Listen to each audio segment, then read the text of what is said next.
por que tudo isso, né? Por que a gente está falando todas essas coisas? Por que a gente está falando da necessidade de amar, de respeitar, de eu ser pai, assumir a função de pai, eu ser mãe, entender qual é a função de mãe? Parece que a gente se perdeu, né?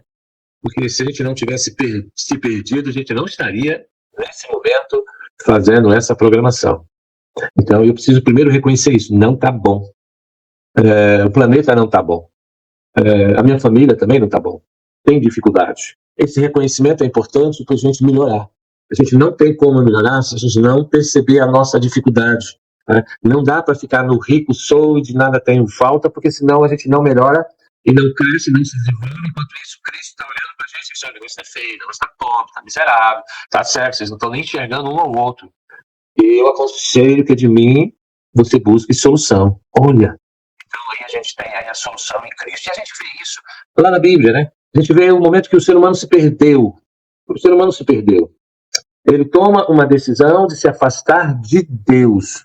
E no momento que ele toma a decisão de se afastar de Deus, ele perde a conexão com Deus, perde a conexão. Você imagina o seguinte, agora está todo mundo assistindo, está todo mundo conectado aqui, e de repente eu perco a conexão, sumo no mapa. Ou você perde a conexão, você some do mapa, você não tem acesso ao que está se falando aqui. Então você vai ficar, puxa, o que está falando aí? Como é que foi o fechamento? Que perdeu a conexão, a gente fica perdido. E é desta forma que nós estamos, perdidos, sem a conexão com Deus. E aí a gente resolveu dar solução, né? O ser humano acha que ele por si mesmo pode dar solução.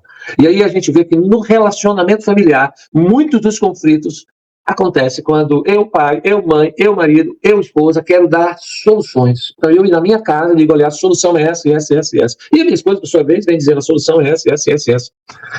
E eu tenho visto, pela minha experiência comigo, né, na minha família, e tenho visto na experiência no consultório, que quanto mais a gente quer dar soluções, mais a gente complica. E quanto mais eu sou cabeça dura, ou seja, a solução é a minha e acabou, você está errado, eu percebo que a gente mais complica também o relacionamento. Mais rigidez, mais complica a relação. E aí o ser humano tentou resolver. Ele está sem a conexão, ele estabelece uma conexão, ele olha para ele e percebe que, de repente, né, ele está nu, sem a conexão. Aí ele resolve fazer a conexão, ele pega um monte de folhas de figueira e constrói roupas para esconder a condição de estar sem conexão com Deus. E perceba, sem conexão com Deus é um caos. Sem conexão com Deus, você só faz besteira. Sem conexão com Deus, as suas decisões são decisões erradas. Sem conexões com Deus, você até fica pensando em querer fazer coisas que não deveriam fazer. Sem conexões com Deus, você até faz essas coisas. Então, essa é a condição que nós nos encontramos, né? Nesse planeta, e as famílias também estão nessas condições. Aí Deus aparece, né? Interessante, né? Deus aparece para resolver o problema da falta de conexão, para resolver o desequilíbrio nosso, o desequilíbrio da nossa família. Deus aparece. Deus está aí fazendo aí uma semana de envolve, dando condição de você perceber como é que você está e trabalhar isso. Deus é fantástico. Deus não desiste da gente. Não importa a dificuldade que você tenha na sua casa, não importa os problemas que você está passando na sua casa. Deus não desiste de você. Eu fico feliz porque ele não desiste de mim. Estou há 42 anos casado, ele não desistiu de mim. Isso é importante, muito importante. Aí ele aparece. E qual é o objetivo dele aparecer? Nos ajudar. Mas a gente não quer ajuda de Deus. Esse é um problema também humano. A gente não quer ajuda. A gente não pede ajuda de Deus. A gente não pede ajuda de um psicólogo. A gente não pede ajuda de um conselheiro familiar. A gente não quer. Não, eu mesmo resolvo. Eu mesmo tenho a minha vida. Eu vou dar conta de tudo. Eu sei o que fazer. Aí eu não preciso disso porque eu sei. A nossa arrogância é fantástica, né? E o tamanho da nossa arrogância é o tamanho da nossa queda. Isso é importante. É complicado isso. Tem pessoas que têm medo de buscar ajuda, de pedir ajuda. Porque elas acham que sabem. Mas Deus está lá, dizendo, olha, o que está acontecendo com a sua família, cara? Ele chega e pergunta para Adão. É a primeira vez que Deus faz uma pergunta na Bíblia, porque pergunta quem faz é quem não sabe.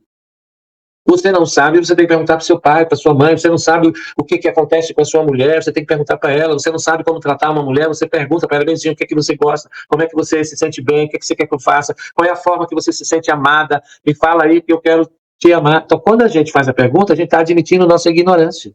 E Deus está fazendo uma pergunta para a gente. Então Deus está na ignorância? Não, Deus está fazendo uma pergunta retórica. O que é uma pergunta retórica? Ele sabe a resposta. O problema não é ele está querendo que você perceba o que está acontecendo com você. Então isso é importante, essas perguntas. E Deus fala, meu amigo,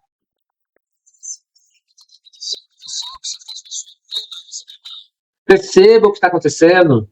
E aí o nosso amigo Adão tenta tomar consciência. Acontece isso no consultório, a gente começa a perguntar, e aí, pessoal, o que está acontecendo? O que vocês estão fazendo para acontecer de vocês estarem desse jeito? E sabe o que vem? É o que veio lá com Adão. Aí Adão começa a acusar a mulher dele. Diz, olha, Deus, se tiver que morrer alguém aqui, morra ela. Né? Porque tem uma condenação de morte. E ele agora deixa de ser o protetor. Você lembra? Ele foi construído para proteger a família dele, a cuidar da família dele. Agora ele não está afim de fazer isso. A solução dele é brilhante. Ele fala, você entendeu? É isso que acontece hoje em dia. As pessoas, na verdade, estão mais preocupadas consigo mesmo e não estão preocupadas com o outro. E casamento é preocupação com o outro. No momento que eu estou casado, eu estou preocupado com a minha esposa, com o meu esposo, com os meus filhos. E eu não estou nem aí. O problema é dele, o problema é dela.